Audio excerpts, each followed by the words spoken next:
Hello bachon, let's read this question. The question says that a crate rests on the flatbed of a truck that is initially traveling at 15 meters per second on a level road. The driver applies the brake and the truck is brought to the halt in a distance of 38 meters. If the deceleration of the truck is constant, what is the minimum coefficient of friction between the crate and the truck that is required to keep the crate from sliding? इस question में एक crate truck पे रखा गया है and truck की initial speed 15 metre per second है and then driver brake apply करता है एंड ब्रेक अप्लाई करने के बाद ट्रक 38 मीटर डिस्टेंस ट्रैवल करता है एंड फाइनली रुक जाता है। देन हमें ट्रक एंड क्रेट के बीच में मिनिमम कोएफिशिएंट ऑफ फ्रिक्शन की वैल्यू बतानी है ताकि क्रेट स्लाइड ना हो सके। पहले हम क्वेश्चन के की कंसेप्ट मिलते हैं। That is key concept of our question is that is Newton's equations of motion. Newton's equation of motion.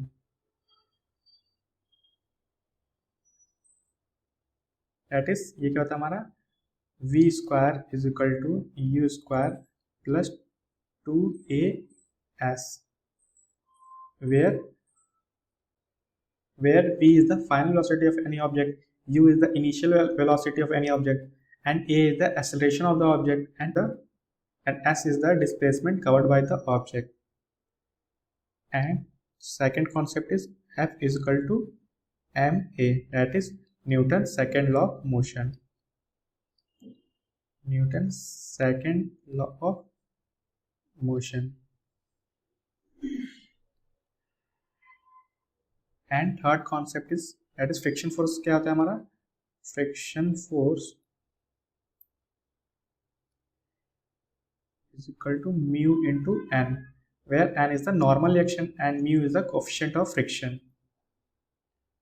ये हमारे क्वेश्चन के की कंसेप्ट हैं। नेक्स्ट हम अपने क्वेश्चन सॉल्व कर लेते हैं। दैट इज ये हमारा लेट ये ट्रक है एंड ट्रक की इनिशियल वेलोसिटी कितनी है, that is u is equal to 15 metre per second. ये ट्रैवल कर रहा है 15 मीटर पर सेकेंड की स्पीड से एंड इस पे हमारा एक क्रेट रखा हुआ है। ये हमारा क्रेट हो गया। जब ट्रक ब्रेक अप्लाई करता है तो हमारा ट्रक टोटल डिस्टेंस कितना ट्रैवल करता है। लेट हमारा ट्रक यहाँ आ गया। ये हमारा टोटल डिस्टेंस कितने ट्रैवल कर रहा है 38 मीटर एंड ब्रेक अप्लाई करने के बाद ट्रक पे सूडो फोर्स लग रही होगी इस डायरेक्शन में। इसकी वजह से हमारा जो क्रेट है ये लेफ्ट डायरेक्शन में ऐसे मूव कर रहा होगा। इसको रोकने के लिए हमारा फ्रिक्शन फोर्स लग रहा होगा। हमें वही बताना है कि कोएफिशिएंट ऑफ फ्रिक्शन की वैल्यू कितनी मिनिमम होनी चाहिए ताकि हमारा क्रेट स्लाइड ना हो सके। यू की वैल्यू क्या हमारी, दैट इज इनिशियल स्पीड क्या है 15 metre per second and final speed क्या हो जाएगी ट्रक की हमारी 0 हो जा रही है क्योंकि रुक जा रहा है ट्रक हमारा। हमारा 0 metre per second and distance कितना ट्रैवल कर रहा है, that is displacement actually that is 38 metre. यहाँ से हमें एक्सेलरेशन आ जाएगा, that is basically the acceleration क्योंकि वो नेगेटिव डायरेक्शन में लग रहा है, वो ब्रेक अप्लाई हो रहा है इसलिए हम उसको डी एक्सेलरेशन बोलते हैं क्योंकि वेलोसिटी एंड एक्सेलरेशन का डायरेक्शन अपोजिट है।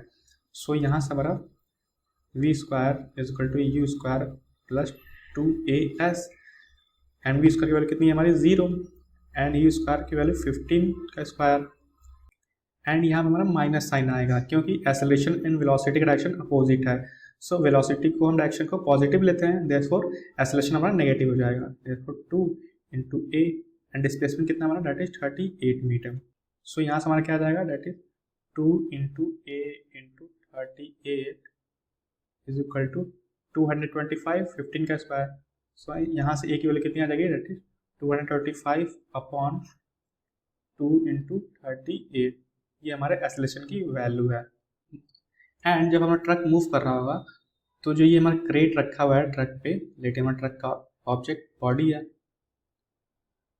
ये हमारा ट्रक है, तो इस ट्रक पे फोर्स लग रहा होगा एंड फोर्स की वैल्यू क्या होगी, F is equal to ma and right side में इस क्रेट में हमारी फ्रिक्शन फोर्स लग रही होगी ट्रक एंड क्रेट के बीच में। इस फ्रिक्शन फोर्स की वैल्यू कितनी होगी, that is force is equal to mu into N and जब हमारा क्रेट स्लाइड नहीं करेगा तो ये हमारे दोनों फोर्स की वैल्यू इक्वल होंगी तभी तुम्हारा क्रेट स्लाइड नहीं करेगा।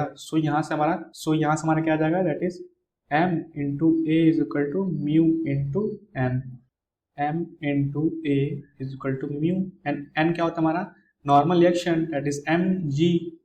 सो यहाँ से हमारा m कैंसिल हो जाएगा। सो म्यू की वैल्यू कितनी आ गई that is a upon g and a की वैल्यू कितनी थी हमारी that is 225 upon 2 into 38 into 10 that is g की वैल्यू। सो जब इसको हम सिंप्लीफाई करेंगे तो हमारा यहाँ से म्यू की वैल्यू क्या आ जाएगी, mu is equal to 0.296 which is approx equal to 0.30 and हमारे कोफिशिएंट ऑफ फ्रिक्शन एक यूनिटलेस क्वांटिटी होती है, सो इसकी कोई यूनिट नहीं होगी। सो ये हमारा फाइनल आंसर है, that is option C is our correct answer. I hope ये आंसर आपको समझ में आया होगा। All the best.